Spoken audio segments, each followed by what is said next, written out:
I, 32, have been married to my soon-to-be ex-wife, 30, Madison, for 4 years. We're currently in counselling, but it's not going to work. About a year ago, I found out she was having an affair by coming home to their clothes in our living room and sounds coming from our bedroom. I lost it. I was getting my cricket bat out of the front closet when I stopped to think about the consequences. I did not want to go to jail. Instead, I took all their clothes and left quietly. I went to a friend's house only after throwing all the clothes in a McDonald's garbage can. I turned off my phone and got intoxicated with my buddy. His wife hosed us off in the morning. After I turned my phone back on, I received dozens of calls and texts from Madison. First, she was scared because she got my updated flight information. Then she was upset that I hadn't called her to let her know I'd be coming home early. Then she freaked out that the house had been broken into. Then she got crazy because she figured out it was me. They just got more deranged. The guy she was with was 5 inches shorter than me and about 60 pounds lighter, so if he'd taken my clothes it would be obvious. He ended up calling his friend to go get his spare keys from his house. Unfortunately for him, his wife smelled a rat and followed his friend back to my house, where she saw him leaving in oversized clothes. Long story short, she took pictures and she had evidence of his infidelity, which caused their prenup to be cancelled, which cost him a lot of money. It's all one big giant crap show. It took a couple of months, but my wife convinced me to try to forgive her. We started going to counselling and we were working our way through it until recently. In a counselling session, she said that I was wrong to steal his wallet, phone and car keys. She said that his divorce was costing him a lot of money, that I should have dealt with it more maturely, and that it was my fault. I've never admitted to taking his stuff. To begin with, I was afraid he might call the cops. Then I didn't want to give her ammunition if she wanted a divorce. Now I don't care. I told her that her cheating was the reason her boyfriend was getting divorced, and that I hope his ex takes everything. I'm still not living at home, I have my own apartment, and I'm filing for divorce. Now that I know how she feels, it is a kind of slap in the face that she's blaming me for his divorce. OMG, I died laughing. Your wife has a lot of nerve sticking up for her affair partner and claiming that you wronged him.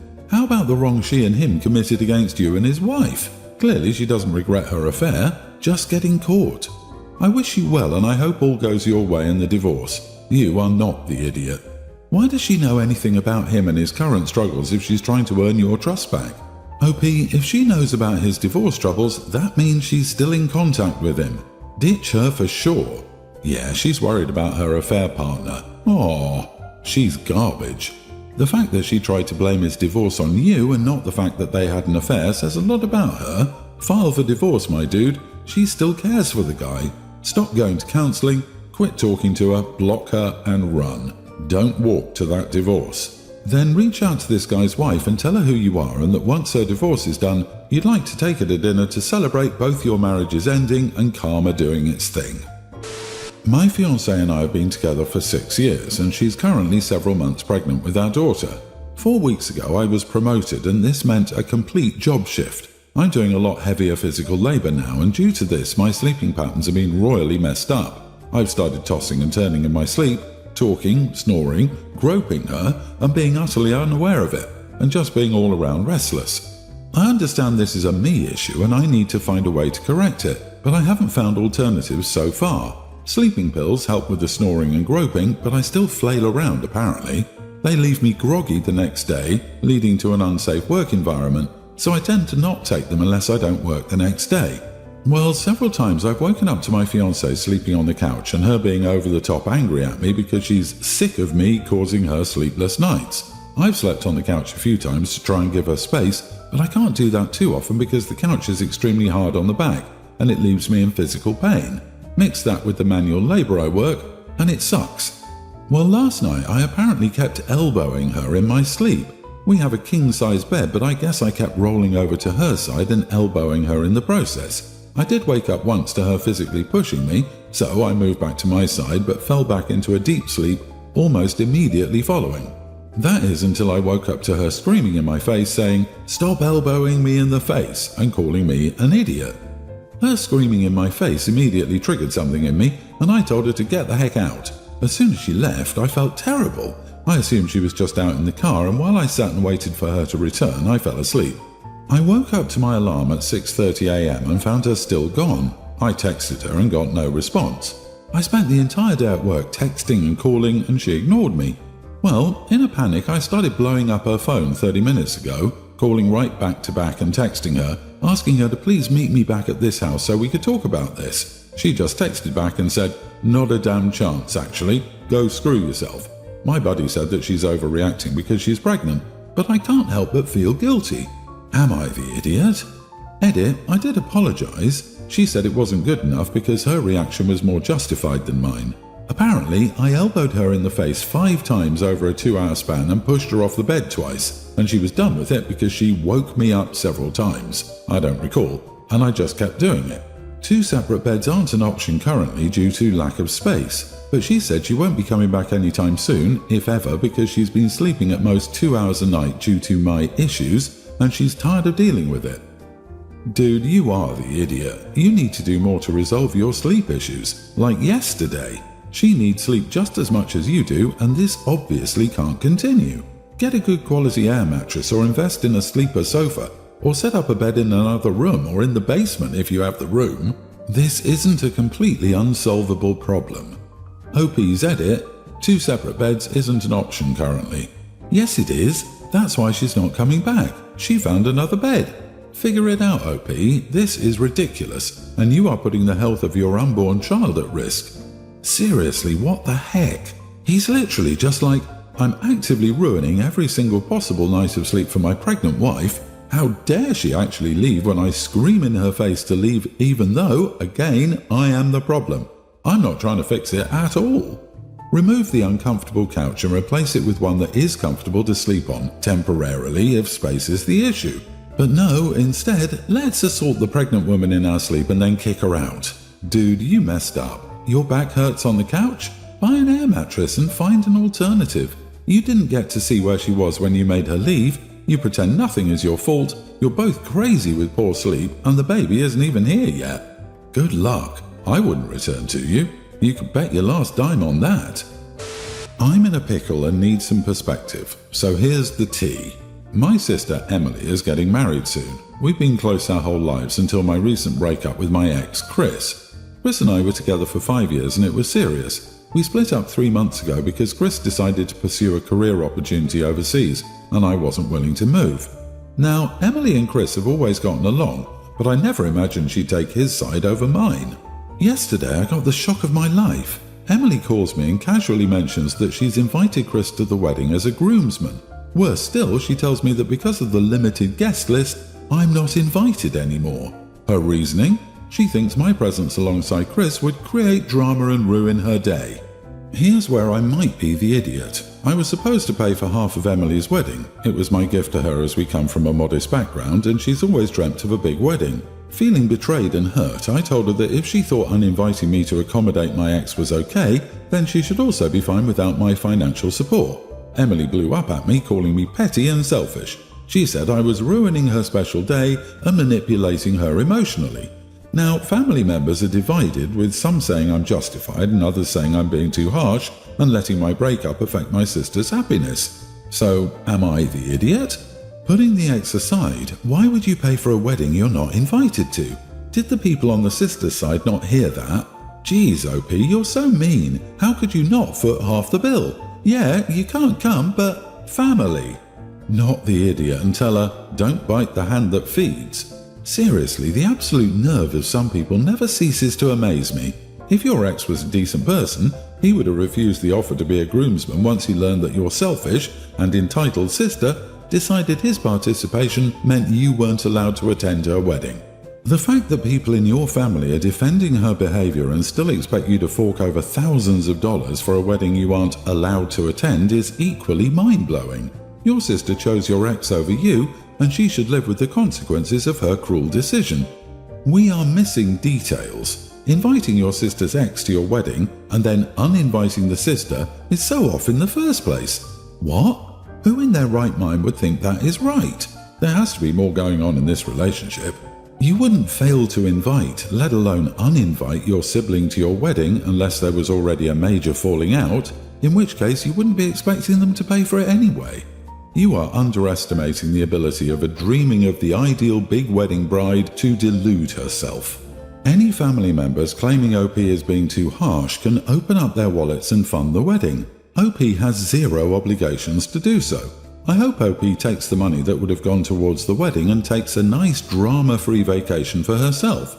Sis is bonkers to expect OP to pay for an event that they are no longer invited to. My wife, 30, and I, 32 male, have been married for 6 years. My wife gave birth to a baby boy a few months ago, and she was recently diagnosed with PPD and is currently on medication. My wife has shown momentary bouts of anger these past few months where she lashes out. These bouts of anger are usually temporary, and even though they're extremely fierce, I understand it's a symptom of PPD and sympathise with what my wife's going through. A couple of days ago, I'd gone out to get groceries, but I'd forgotten to get onions, which my wife had repeatedly reminded me to get. It was my fault, and there were a lot of items to get. I should have written them down in a note to avoid forgetting any items. When I returned home and my wife asked for onions, I apologised and said I had forgotten and that I would drive back to the store to get them if she wanted me to. However, my wife completely lost her cool and started lashing out at me again. She was really angry and grabbed an item from the counter without looking at it and threw it on the floor. I knew what the item was, but I was too late before my wife threw it on the floor and broke it. It was my late sister's watch. My sister passed away a couple of years ago from cancer, and it was the most challenging thing I ever had to go through in my life. She gave me the watch as a memento to keep. I'd gotten this watch for her on her birthday many years ago, but she got it engraved with our names. It meant a lot to me. So when my wife broke the watch and shattered it, I felt a bit numb. My wife immediately apologised multiple times and was sobbing really heavily. I told my wife it wasn't her fault and that it was alright because I wanted to calm her down, but I internally felt devastated. That was when, for the first time, I questioned if I loved my wife anymore. I don't plan on doing anything drastic for the next few months because my wife is already going through PPD and I don't want to add additional stress on top of it. But after a year or so, I'm seriously considering the possibility of a divorce because I'm really not sure if I love my wife anymore. Am I the idiot for considering divorce? Is anyone an idiot for considering divorce when they feel they no longer love their partner? Certainly not. Is anyone an idiot for leaving a PPD wife with a newborn is the better question. If your wife is going through bursts of uncontrollable anger, it means her medication is not working. I very strongly advise getting her back to her obstetrician or to the PPD unit at the hospital where she gave birth to get her reassessed, get her meds changed, and possibly even look at an inpatient stay. Yeah, I read this and thought, it sounds like someone needs to go to the hospital as soon as possible. I think it's not the right time to discuss the relationship and divorce. Your wife's health status is a house on fire right now and they need to get that fire put out before she starts hurting people and not just things. She, OP, the baby, any pets, everybody is at risk and safety has to take priority over feelings. Exactly, this is a conversation to have with a therapist. I don't know the details of your relationship obviously, but I think your wife is in desperate need of medication and also therapy.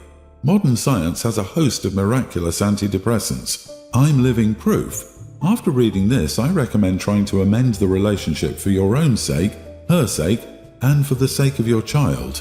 Good luck. My fiancé, male 33, and I, female 34, have been together for 5 going on 6 years. I was there for him for his addiction and raised his daughter while he was in jail and homeless and in rehab. I have a son from a previous relationship, a teen, and we have a son together, a toddler.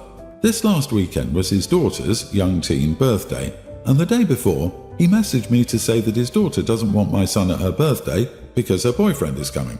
My son and her boyfriend get along very well, and she feels like she'll be left out. So I messaged my fiancé and said I would stop by and give her gift. Still, I'm not staying as my son was excited about seeing his sister on her birthday. He was sad that he wasn't invited anymore. My fiancé then got angry that I was making a huge deal out of it, saying she's allowed to have whoever she wants at her birthday, which I agree she has every right, just as I have every right to show up because my son was upset about being uninvited. He knows I will always have his back. His mom called me to find out what was happening, and I told her what he'd said. She told me that his daughter never said that she didn't want her brother there and that we must come, but I said no because my son was upset. I didn't tell my son that my fiancé was the person who uninvited him, but he figured it out and asked me if it was my fiancé, not his sister who didn't want him around. I ended up taking my son to the movies and the arcade, but when he saw his sister at the mall, he decided he didn't want to stay any longer, so we left. Am I the idiot for being upset about this whole situation? Not the idiot. Why did your fiancé not want your son at the party? Why did your fiancé lie and blame his daughter for disinviting him? Why did your fiancé want to exclude your son and get mad when you had his back? These are questions that I would need my fiancé to answer to my face. Then I would consider if I wanted a relationship with a man like that. From reading the first paragraph alone, it sounds like you're completely done with this man to begin with, and that this episode was your wit's end. It's easier to end an engagement than to end a marriage. I'm proud that you had your son's back. Your fiancé has growing up to do. Well, yeah, within 6 years he was on drugs, in jail and homeless. Why was OP willing to accept so many red flags for so long? And she still decided to have a baby with him and stay with him. Genius move. Everyone's the idiot here. This is a fiancé and OP problem that she's wrapped her son in by not picking a better partner. Getting so sick of seeing people jump headfirst into dumpster fires and then wonder why they smell burning trash. Lady, you picked an obvious loser. You messed around and now you're in the finding out stage. I have no sympathy for you, but your kids didn't make these idiotic choices they have to suffer for.